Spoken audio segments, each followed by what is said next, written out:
Hi, how are you doing? Today we're going to be talking about the movies I watched in May. In May, I read a lot, I watched a lot of TV, but I didn't watch a lot of movies. I only have 5 to talk about, and 3 of those are rewatches. So, you know, it's not like this is gonna be a exciting video, but I'm making it nonetheless because I'm excited to talk about the movies I did watch this month. So let's just get into it. The first movie I watched this month is the Hitman's Bodyguard, which came in 2017, and I give 3 to 5 stars to. This is one that back when this first came out, I saw the trailers for a lot, and I thought the trailer was so funny, and I've been meaning to watch it ever since, and I just never got around to it. And then I just randomly got around to it at the start of this month, and I don't really have a reason for why I finally watched it, but I enjoyed it. It was a fine enough movie.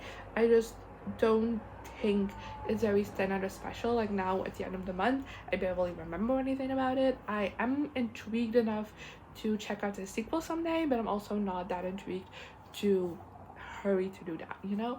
Then the next movie I watched is Ant-Man, which came in 2015. I give 5 to 5 stars to, and this was a rewatch. I love the first Ant-Man movie. Like, I know it's not for every MCU person. I feel like Ant-Man is typically recorded to be like a middle of the road MCU movie. For me, it's top tier. It's like one of my ultimate comfort movies. I love it so much because I feel like it combines so many things I just love, and just is such a fun time.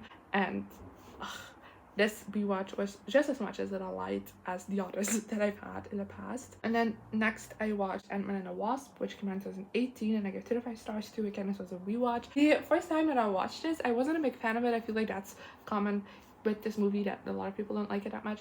But rewatching it now, I enjoyed it more. Not that much more, because it still remained a 3-star for me. It was so on my first watch as well. But overall, I still had fun. It had that Ant-Man charm. It's just that when it comes to this movie, I think it has exactly one villain too many, because that person just doesn't add anything to the story. Like, you can take him out of it and it wouldn't affect the main story at all. But because he's in there, we're spending a lot of time on him, but we could be spending time with another villain that, in my opinion, is so much more interesting. So I would have loved to have more time on, like, Ghost. Like, she was taken out of the Thunderbolts, a crime against humanity. Like, I would have loved to be able to learn more about Ghost. But why announce a lineup if you're gonna change it anyway? And then next I watched Ant-Man and the Wasp: Quantumania, which comes in 2023, and I give 2 to 5 stars to. This is the reason I rewatched 1 and 2, because this one came out on Disney Plus, and I barely remembered anything about the second about Ant-Man and the Wasp.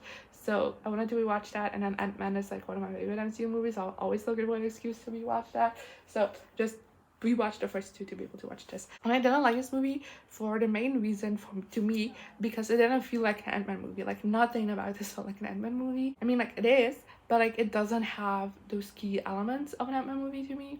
So that was really disappointing. But even then, I didn't think this was a good movie. There's a lot going on in this, and everything is so high stakes, yet I don't feel the stakes. I felt like a lot of things could have been better explained in this movie, because I spent so much time being confused, or some questions were raised and they were just like never answered. And I feel like that describes this entire movie, where I felt like it brought up things and I just completely forgot about them. And a lot of things were brought back in the ending, where it kind of just felt like an afterthought, where they went like, oh shit, we forgot to wrap up that plot thread, so let's just quickly throw it in here, even though it does not make sense for it to be here. Then lastly for this video already, we have FC the Kampioenen 2, Jubilee, Generale, which came in 2015, and I gave 5 to 5 stars to. This on a rewatch. This was just on TV the other day and there was nothing else on, so I just had it on in the background while I was reading, because I already know this movie by heart. I watched this so many times when it first came out, not as much as the first The Kampioenen movie, but still. And what any rational person rate this a 5-star? No, because it's not that quality. But I rate based on enjoyment, not quality, and I have such a blast with this movie. Like, it's so much fun, and it cracks me up so many times. It's not the quality of the show, I know, but I loved it. What can I tell you? That was everything I watched this month. I know, nothing exciting, but I hope you still enjoyed this video. So let me know in the comments what you thought of these movies, if you watched them, as well as some of the movies you watched in May. And hopefully for June I'll have a little bit more to talk about.